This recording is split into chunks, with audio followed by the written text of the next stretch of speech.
Yes, we can actually address that. Did you filing something for John? I'd like you to address the PFAS PFOS issue.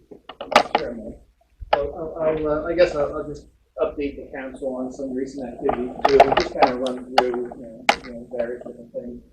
The New Jersey Department of Environmental Protection, they adopt rules and regulations that are established to protect the public and drinking water. They establish a drinking water standard, and the borough follows those regulations. We do not establish our own standards. We do not set how and when we sample our wells. That's all established by law. How many times we have to sample the well, how we operate the well, how we construct the well. So we're under strict guidelines from the state on how we operate the water system. And so for PFAS is not something that is a new compound. It's not a result of a discharge that happened or something that the borough is doing different with the water system. This is not Flint, Michigan, where we changed our operations and it's causing a problem. This is something that has been a national problem, and the entire nation is dealing with this issue. And unfortunately, we're one of the water utilities that have to address it. I don't want to get into health effects and health issues. I don't think the borough is really in that it functions in that way. We have to defer to the state and regarding how the standards were established and what the standards mean. The standard is established as a threshold for a lifelong exposure rate, all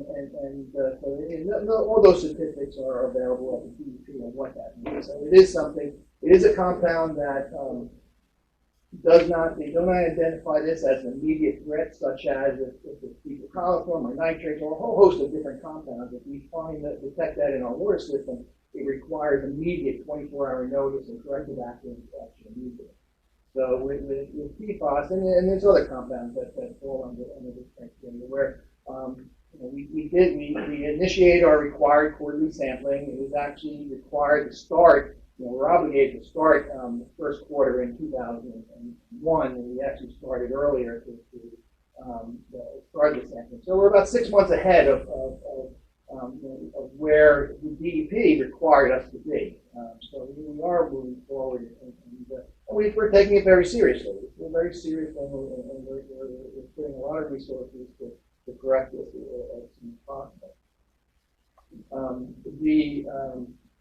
Where we are, the treatment that's available to treat PFAS is a well-proven technology. It's manually activated carbon, and basically what we have to do is install these treatment containers at all our production wells and basically feed the water through carbon, and that will be a treatment process.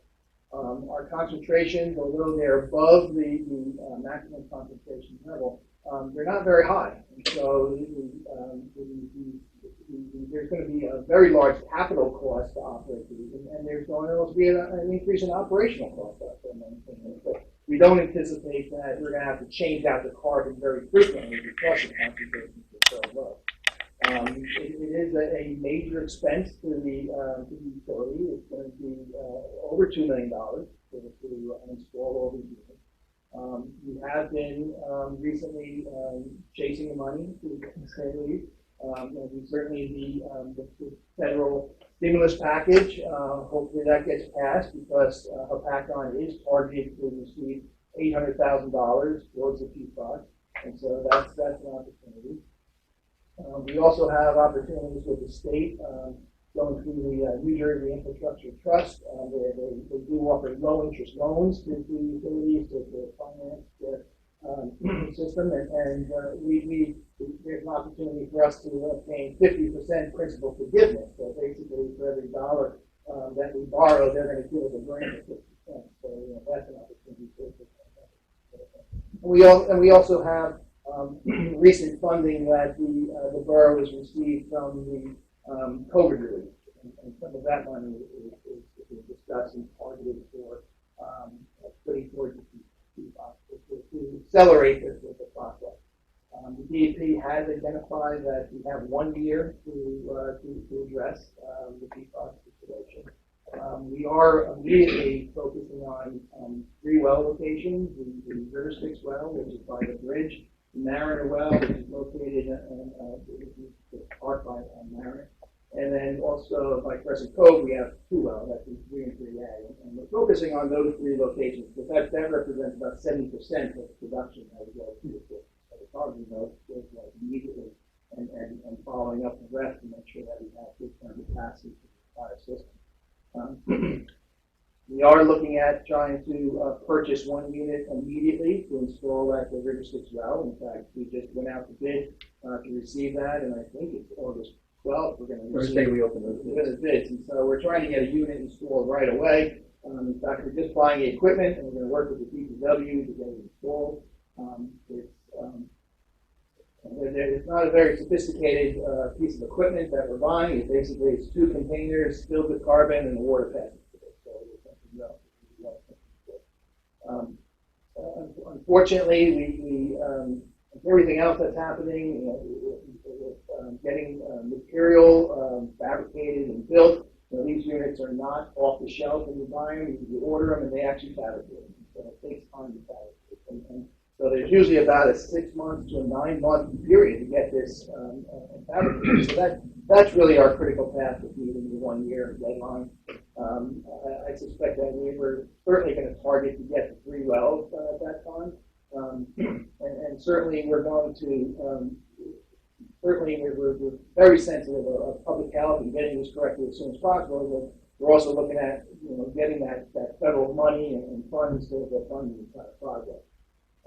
If we do have means, if we can't get the project done within the year's time, typically the DEP recognizes the constraints of buying material and getting this done in the whole process of typically getting this done. So they can either enter into an administrative consent order, which gives us a time extension to do that.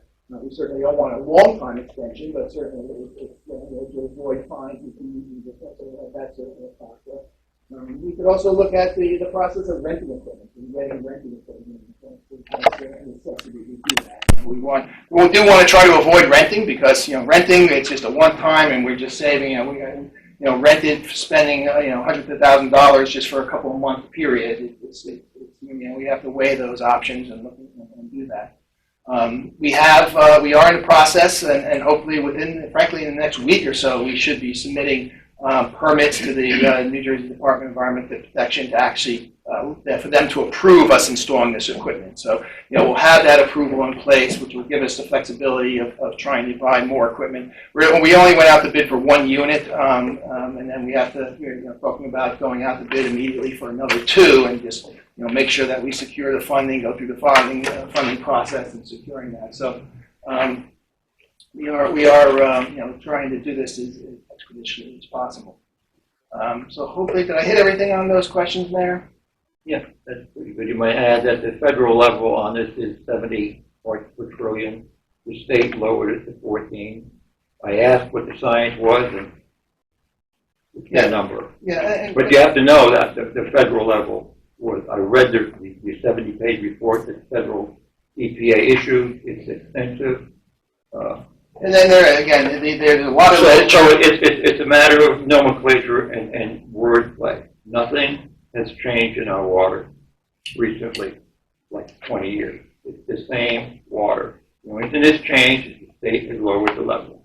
There are 34 to 35 states in our country that don't even regulate this. They're not concerned at all. They probably should be. We are. We're taking it seriously, make no mistake. But the point I'm making is people start to panic. I'm getting phone calls saying, you're poisoning my water. And that's simply not true and not accurate. It's simply not true. That's I don't know where that came from, but the point is that we're still well below the federal standard, which has driven us forever. When the state changed their standard, we have to comply. That's what's going on. You're right, Mayor. The feds do have an advisory level that's much higher. But again, we're not. Our water utility is not in a position to start giving medical advice. And No. certainly residents should defer to if you go NJDEP PFAS, you'll go right to their webpage, and they have a lot of literature on that, and So I just didn't want same people with the thinking that EPA. something changed in our Yeah, water. and again, and I'm not playing the fact that, we're only slightly above the MCLs.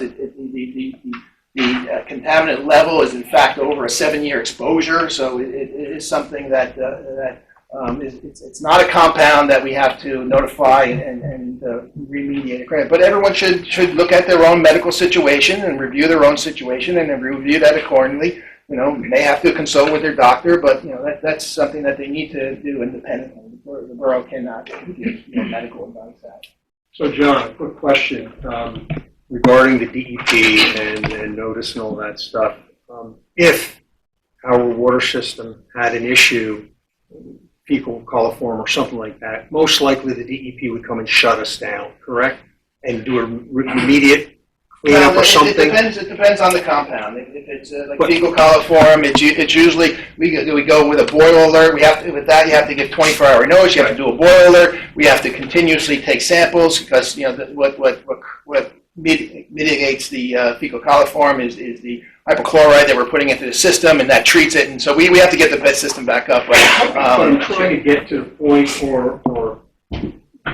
this is not that situation because the DEP is not shutting us down. Correct. This is not a situation where the DEP, and that's their function. Their function is to protect health of the water purveyor and the water for customers. And basically, they have identified that they did require us with 30-day notice, and with that 30-day notice, in fact, we had to use their notice, but there was some language we had to change, and we had some time. We had to word that and consult how we're going to, because I had to make representation of what our plan was. So that took a little time to work out that wording, and then we had to send that notice to the DEP to approve. It wasn't that it wasn't like when we got these test results that the next day we could send the letter out. We had to get DEP approval on the notice and to go out. And we did that as quickly as we could. But we are following DEP guidelines, absolutely. The notice of violation was for the compound that was detected. It was not a notice of violation that we did something wrong with our system. We weren't operating it properly. It wasn't related to any of our operations.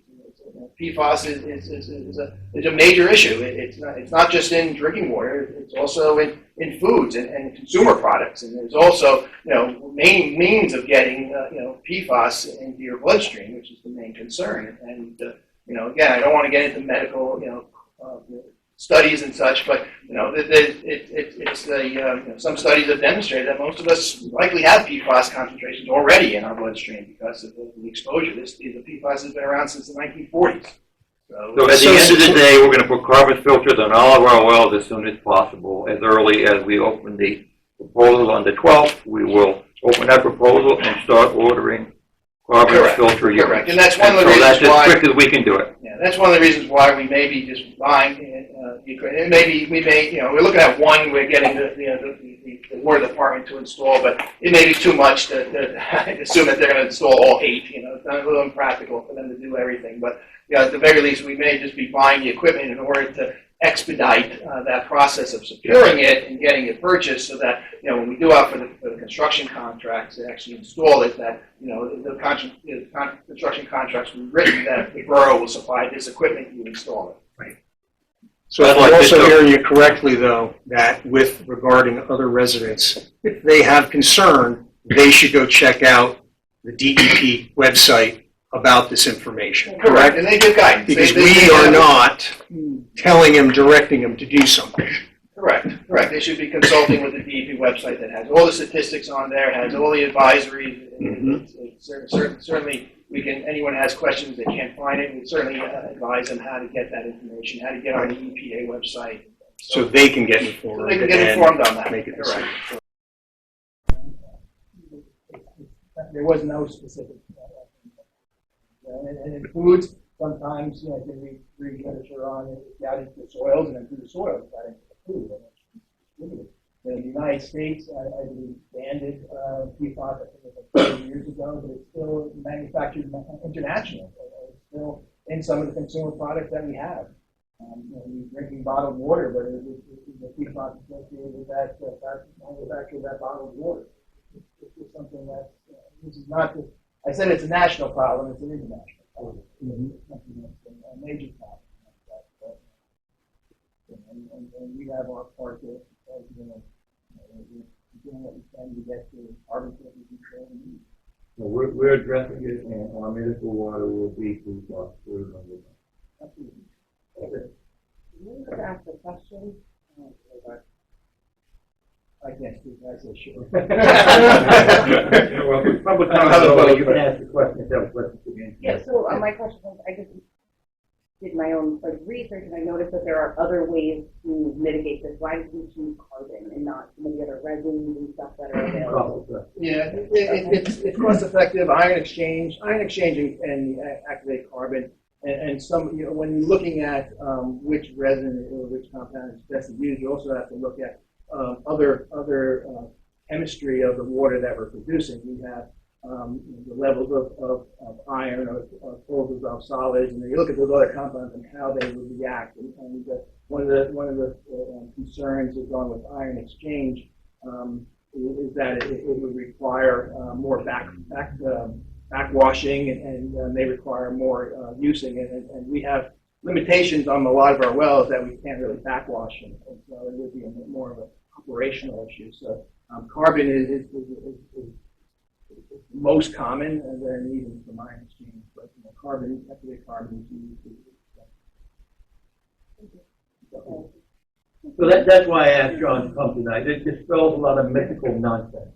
Okay, we're really trying to be very effective with it, and so our engineers have been working hard on it. I've been doing a lot of research and reading, like I normally do, and so I must drink 8 to 10 bottles of water a day that I get out of my refrigerator, and I have a carbon filter in that, and then that's that carbon filter. They say it may or may not work. I did a little research with Samsung, and it takes out some, but not all.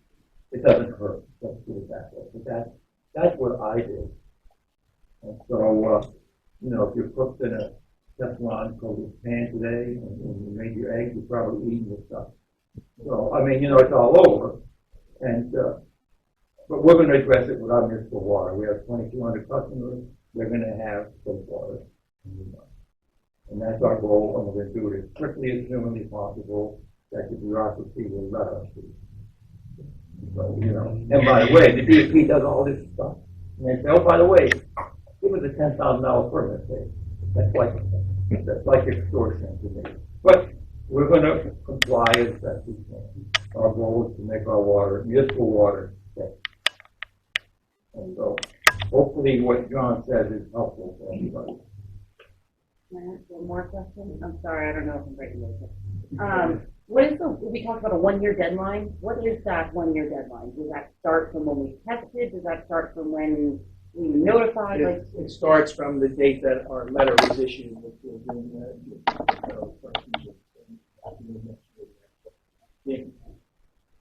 and that's set by, and that's set by, and that's set by statute. That's not special to a pack-on. That's set by statute. And by the way, other towns aren't taking the actions that we are. They're laying back and waiting. One neighboring town says, "We buy our water from American Water. It's not our problem." So what else is going on throughout the region and the country? Other states say, "We're not interested in that." Our state says we are, so we are. We're going to some water purveyors, have the luxury of having multiple wells, and maybe just one well got hit, and so they take that well offline. They shut it off. We don't have that luxury. Unfortunately, we don't have that luxury. We got hit. So we'll continue to do the right thing. You say the letter was sent out in June? The notice of violation that we received was in June, correct? Okay, because we just got our letters the end of July. Yeah, as you said, the letter had to be approved by the DEP, and that Right. takes time. I was just checking to see what he was talking about, Yeah. so you're right, we have the letters. Well, hopefully what John said helps people understand the issues better. So And you can call me if you want my opinion. I never live back in the way my opinion. what you're saying, John, is it'll be under the standards. It won't be technically. Well, the target treatment is non-detect. That's what we target. And what happens is the carbon starts to get spent, the contaminants are bound to the carbon, and eventually that gets spent. And so you have to time and you sample to make sure that what kind of breakout that we have. And so, we usually will, the system will usually operate where you design for non-detect, and then once you start getting perhaps, a concentration of 5, that's when you change out the carbon. So, Why don't we go to reverse osmosis? reverse osmosis will work. How much you wanna pay in water bill? Yeah. I'm already paying for water bill. Well, we try to hold the line as best we can. So we want 0 in the water, and we want to do it cost effectively. And carbon is the proven way to do it. The proven technology. You can't get to 0, can you? Okay. Yeah, you go to 0. It'll be designed. The carbon units are actually going to be way oversized. We're actually more designed based on the loading rate that's required by the DEP based on the breakout. So we're probably going to be 6-9 months before we have to change the carbon out. This process started back when we filed the lawsuit. The process, nothing was started back. The potential of PFAS being an issue in the Hopatcong was, if you're in the trade, PFAS was coming down. The EPA was discussing it more. The DEP was they didn't adopt the MCLs until 2020, and they didn't actually adopt the rules until months later. So even though they had a standard, but they had no rules to implement the standard, and so they took time. And so it really wasn't until recently that Hopatcong was actually required to start sampling. You were required to start sampling at least 3 years ago because No. 103,000 people that are in the town. You're not obligated until the first quarter. That's when they required it, No, they do not it when voluntarily. we were. All right, thank you, John. So, hopefully that was helpful. That's highly technical stuff, but we don't want people getting the wrong idea. Our goal is 0. We're going to get there. It's just what we have to go through to get there. I wish it was instant, but it's not. Okay. I think we answered all the questions.